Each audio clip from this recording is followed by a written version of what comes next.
Vous êtes sur CCTV français. Bonjour à tous. Nous ouvrons ce journal avec la visite du ministre chinois des Affaires étrangères en Afrique. Wang Yi a entamé sa première visite de l'année 2016 sur le continent africain ce samedi. Il se rendra au Malawi, à l'île de Maurice, au Mozambique et en Namibie. Monsieur Wang rencontrera les dirigeants et les ministres des Affaires étrangères de ces pays pour s'entretenir sur la façon de mettre en œuvre les résultats du Forum de coopération Chine-Afrique du mois dernier à Johannesburg et d'énoncer les zones et projets de coopération prioritaires. Wang Yi se rendra ensuite au Royaume-Uni pour participer à la conférence syrienne des donateurs, également connue sous le nom de Conférence internationale des donateurs en Syrie. Nous nous trouvons au siège de l'Union africaine et ce soir notre reportage a débuté par la première journée du sommet des chefs d'État et la cérémonie d'ouverture était certainement riche en couleurs. Le secrétaire général de l'ONU, Ban Ki-moon, a reconnu l'importance des chartes africaines. Toutefois, le président zimbabwéen Robert Mugabe, dans son dernier discours en tant que président de l'UA, a parlé du problème récurrent au niveau des réformes du Conseil de sécurité de l'ONU. Mugabe s'est assuré que son discours serait mémorable. À l'issue du sommet, le président zimbabwéen a transmis la présidence de l'UA au président tchadien Idriss Déby. En Égypte, au moins 6 officiers de sécurité ont été tués et 17 blessés dans 2 attaques séparées dans le nord du Sinaï. Les attaques coïncideraient avec le 5e anniversaire de la révolution de janvier qui a provoqué la chute du président Moubarak. En une semaine, plus de 30 soldats ont été tués et beaucoup d'autres blessés dans des attentats à travers l'Égypte. La plupart des victimes l'ont été dans le nord du Sinaï, où se cachent de nombreux extrémistes. La bataille dure depuis 2 ans et demi. Les experts disent que les victimes auraient pu être beaucoup plus nombreuses si l'armée n'avait pas été aussi bien préparée. Le président Sisi était parmi les premiers généraux d'armée à initier l'entraînement au contre-terrorisme des forces armées égyptiennes. C'est grâce à ces efforts que notre armée a été capable d'être efficace contre les troupes ennemies et en même temps, il a créé, entraîné et préparé des combattants qui sont maintenant des experts du terrorisme non organisé, qui est ce qui vient de se passer dans le Sinaï. Les militaires égyptiens ont souvent rapporté avoir infligé de lourdes pertes aux terroristes. Le président El-Sisi répète souvent qu'il faut des procès très rapides pour limiter ces attaques. Mercredi, le ministre de la Justice a déclaré dans une interview télévisée qu'il ferait en sorte que les procès soient plus rapides. Il a aussi promis vengeance contre les groupes extrémistes. 400 000 d'entre eux ne suffiront pas à remplacer leur honorable martyr. Je jure devant Dieu, mon cœur ne sera pas en paix à moins que chacun d'entre nous soit remplacé par 10 000 d'entre eux, les frères musulmans ou tous ceux qui les aiment ou sympathisent avec eux. Le ministre de la Justice dit que toutes les peines de mort prononcées contre l'ancien président Mohamed Morsi et d'autres accusés de crimes de masse seront exécutées une fois tous les recours épuisés. Sur le thème des droits de l'homme et de la femme, la plus grande puissance économique africaine, un long chemin à parcourir avant de pouvoir protéger ces femmes. Le Nigeria est en guerre contre Boko Haram et le groupe terroriste fait payer un lourd tribut aux civils, particulièrement aux femmes. Cette petite cabane délabrée à la périphérie de Maïdougouri abrite maintenant la famille de Hadiza avec 8 enfants dans des triplés qui viennent de naître. Leur habitation est simple et le toit commence à s'écrouler. Elle était enceinte et captive de Boko Haram quand elle a réussi à leur échapper. Son mari a été tué lors d'un raid. À présent, elle porte seule le fardeau d'une famille nombreuse. Au début, le propriétaire les hébergeait gratuitement. Désormais, il leur demande un loyer de 7 $ par mois, mais elle n'en a pas les moyens. Cependant, elle a d'autres problèmes plus importants. Elle est une mère célibataire de 22 ans qui a 8 enfants. Même avec un emploi et de l'aide, les nourrir ne va pas être une tâche facile. Nous nous sommes enfuis de notre village. J'ai porté mes 5 enfants et nous sommes allés à Tambov. Là, l'armée nous a transportés à Maïdougouri. J'ai porté un de mes enfants sur le dos, l'autre sur les épaules. C'était vraiment difficile et à l'époque, j'étais enceinte de 2 mois. J'ai donné naissance à mes triplés à Maïdougouri. Mon principal défi est que je n'ai pas de moyens de survie. De plus, je n'ai ni maison ni de quoi manger. Boko Haram enlève femmes et enfants et les transforme en enfants soldats ou en kamikazes. Hadiza se considère chanceuse d'avoir échappé à la captivité, mais jusqu'aujourd'hui, son expérience la hante. Nous ne pouvions pas cultiver, il nous empêchait d'aller puiser de l'eau, il n'y avait aucun endroit où nous pouvions nous réfugier. Boko Haram a tué nos parents, nous a tenus en otage, il nous fait aider certains de nos maris et tous les jours on tue d'autres. Mais nous avons réussi à nous échapper au milieu de la nuit. Depuis le début de l'insurrection en 2009, plus de 2 millions de personnes ont été déplacées de leur foyer, dont la plupart sont des femmes et des enfants. L'insurrection est à l'origine de la crise humanitaire majeure dans le pays. Il y a une hausse du nombre de victimes humaines, des déplacés à l'intérieur du pays, de l'insécurité alimentaire et de la propagation de diverses maladies. Les femmes et les enfants sont les premiers à souffrir de cette crise. L'intervention du gouvernement et l'aide humanitaire se fait rare pour des millions de personnes affectées par l'insurrection. En Afrique de l'Ouest, la multiplication d'actes de vandalisme sur les oléoducs traversant le delta du Niger coûte de plus en plus cher au Nigeria. Jusqu'à présent, de raffineries récemment réhabilitées ont été forcées de fermer leurs portes, entraînant ainsi une diminution significative de la production d'électricité à certains endroits du pays. La raffinerie de Kaduna vient d'être réhabilitée il y a tout juste quelques semaines. Elle tourne actuellement à plein régime et permet ainsi d'apaiser les tensions sur les innombrables pénuries d'énergie qui guettent le pays malgré ses importantes ressources de pétrole brut. Et ce, dans un contexte où la baisse des revenus tirés de l'exportation de l'or noir a mis les finances du Nigeria dans le rouge. 2 importantes raffineries viennent tout juste de reprendre leur exploitation afin d'approvisionner le marché local. Mais les actes de vandalisme sur les oléoducs alimentant la raffinerie se sont sérieusement multipliés, obligeant les sites à arrêter leur production. Les experts du secteur énergétique estiment que les effets de ces quelques fermetures se feront très rapidement sentir à travers le pays. Aujourd'hui, la compagnie nationale pétrolière du Nigeria importe près de 70% du total des produits pétroliers vendus sur le marché. Ainsi, elle deviendra très rapidement l'unique importateur au Nigeria. Cependant, 30% de la demande restera toujours insatisfaite, alors que les autres importateurs du pays rencontrent déjà d'énormes difficultés pour accéder au marché des devises étrangères pour financer leurs importations actuelles. Mes inquiétudes concernent donc ces 30% de demandes non satisfaites, principalement en raison de l'impossibilité qu'ont les autres importateurs à accéder au marché des devises étrangères. La baisse brutale des prix du baril de pétrole brut depuis le 3e trimestre 2014 a littéralement mis l'économie du Nigeria sur le carreau. Le pétrole brut représente toujours 90% du total des exportations du pays et près de 75% des recettes budgétaires consolidées, alors que le prix du baril atteint difficilement les 33 $ aujourd'hui. Il s'agit des cours les plus bas jamais enregistrés depuis 17 ans et les revenus de l'État nigérian se sont effondrés.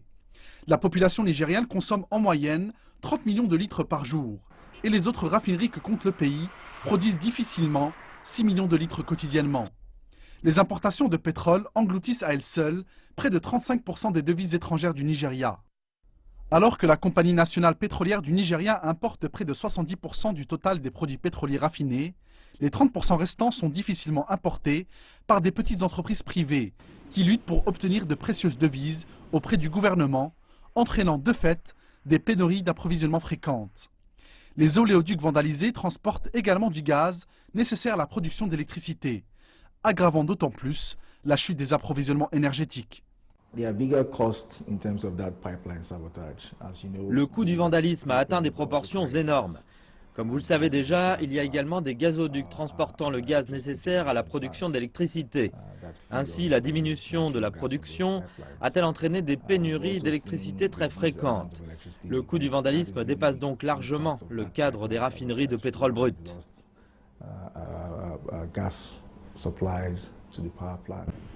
Les raisons expliquant les récents actes de vandalisme et de sabotage ne sont pas encore claires.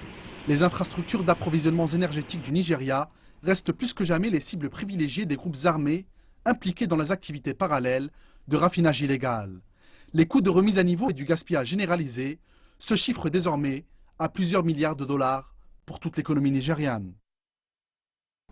L'IAAF a doublé son budget consacré à la lutte contre le dopage des athlètes suite au scandale de dopage à grande échelle ayant éclaté au sein de la Fédération russe d'athlétisme, mais également afin de mieux préparer les prochains Jeux de Rio de Janeiro.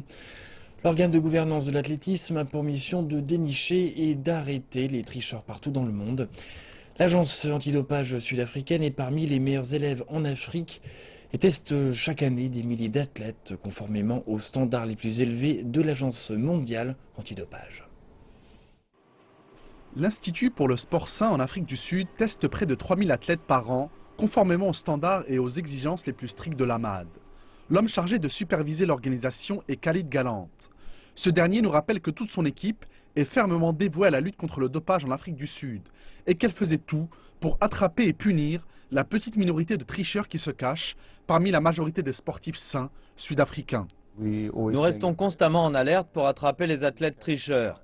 Mais je rappelle qu'avant toute chose, notre objectif est de protéger l'intégrité du sport. Et les tests que nous réalisons sont un moyen de garantir la propreté du sport.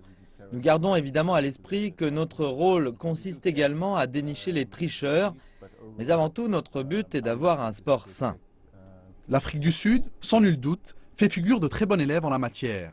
L'Institut pour le sport sain en Afrique du Sud figure en effet parmi le top 10 des meilleures agences dans le monde et reste de loin la meilleure agence de lutte contre le dopage en Afrique. Khalid Galante estime que malgré la pression et la surcharge de travail en raison des prochains Jeux Olympiques de Rio, son équipe sera en mesure de garantir que les athlètes sud-africains seront testés régulièrement et seront prêts à participer proprement à la compétition. Nous sommes aujourd'hui encore mieux préparés. Notre équipe est consciente de l'enjeu important et c'est justement dans ce type de moment que les athlètes sont tentés de succomber au dopage. Mais en tant qu'agence en charge de la lutte contre le dopage dans ce pays, nous garantirons que l'Afrique du Sud et le comité olympique enverront à Rio des athlètes qui ont été testés à plusieurs reprises. Nous avons confiance dans notre strict programme de tests et nous pouvons affirmer avec confiance que les athlètes sud-africains qui participeront aux Jeux de Rio seront propres et auront été testés régulièrement. Khalid Galante estime que plus les athlètes afficheront leur soutien à la lutte contre le dopage sur les médias sociaux et plus les jeunes athlètes seront découragés à utiliser des substances interdites pour améliorer injustement leurs performances. Je pense que nos nageurs et nos cyclistes, par leurs différentes publications sur Twitter, montrent le bon exemple. Ils rappellent la nécessité de pratiquer son sport d'une manière saine et par ailleurs, ils n'hésitent pas à poster leurs résultats en ligne après leurs tests. C'est justement le rôle des élites sportives d'afficher leur soutien à la lutte antidopage et au sport sain afin d'encourager les autres à faire de même. Leurs comportements sont suivis, voire imités par de nombreux supporters. Le message qu'ils leur transmettent est le suivant: nous avons déjà atteint le très haut niveau et pourtant nous ne trichons pas. Je pense ainsi que la majorité des sportifs sud-africains veulent un sport propre et sain. Ils ne veulent pas être en compétition avec des tricheurs. C'est pourquoi ils acceptent avec enthousiasme d'être régulièrement testés.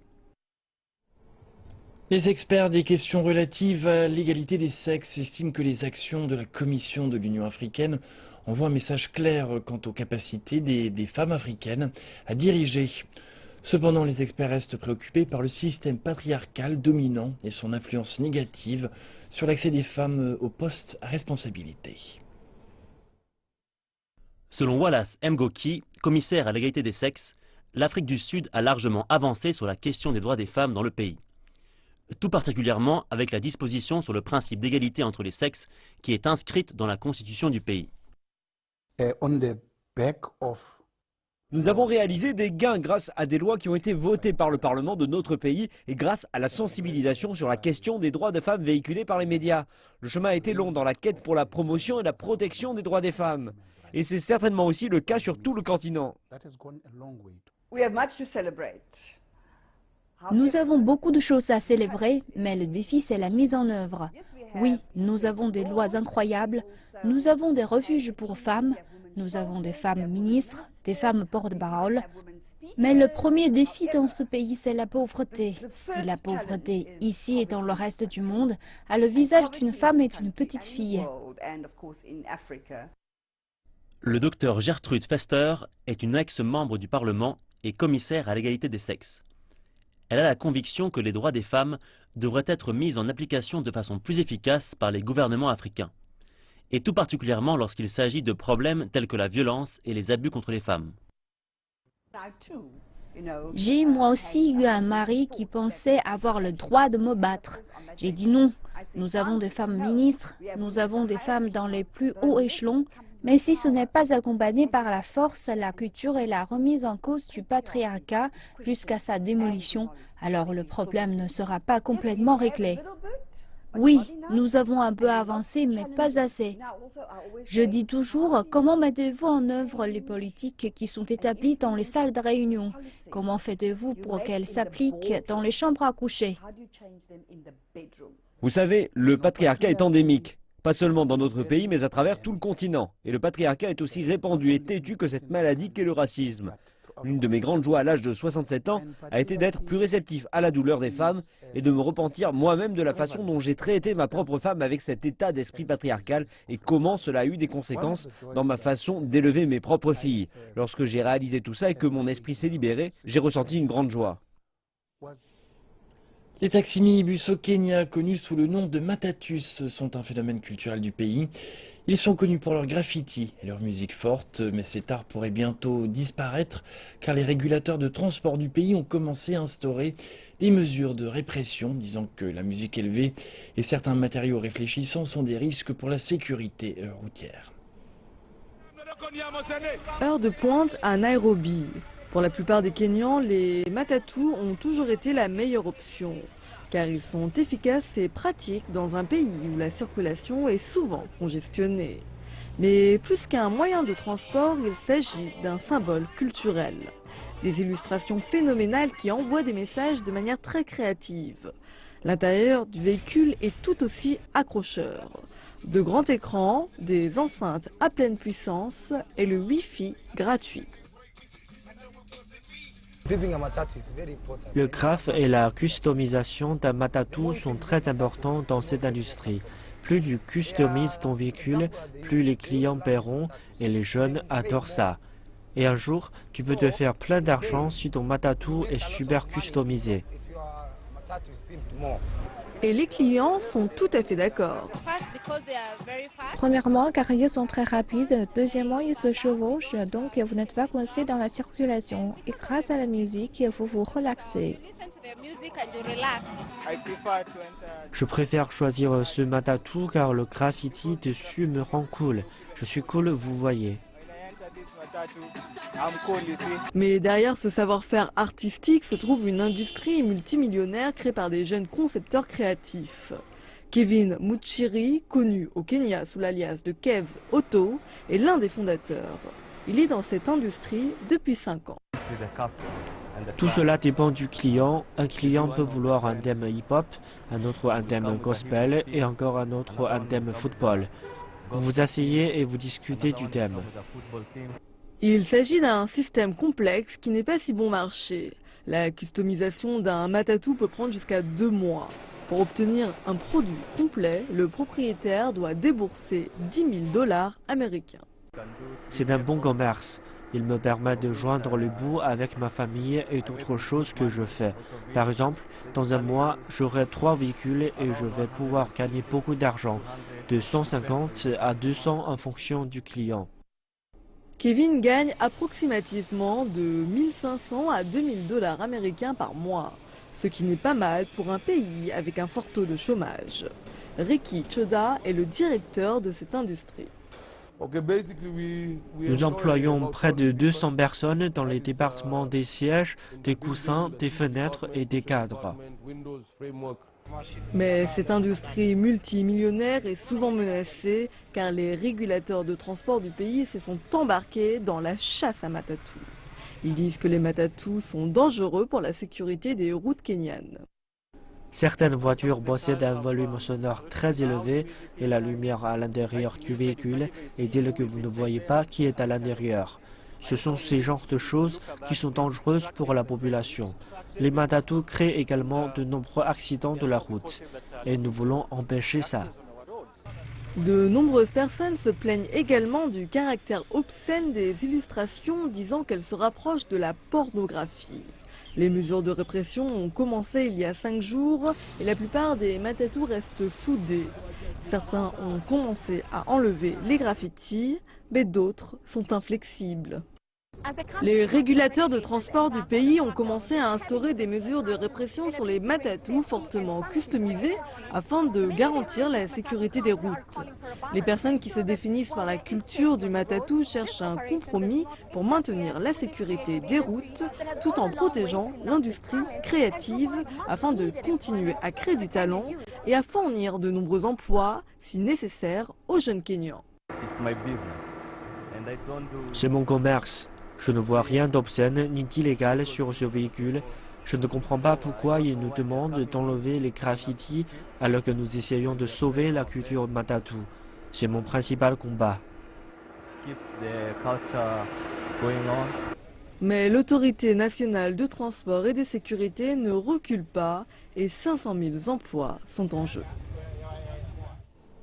Et c'est la fin de cette édition. Merci de votre attention. Je vous retrouve tout à l'heure pour le prochain journal. Vous pouvez, si vous le souhaitez, nous suivre sur le site internet de la chaîne fr.cntv.cn. Bonne suite de programmes sur notre antenne.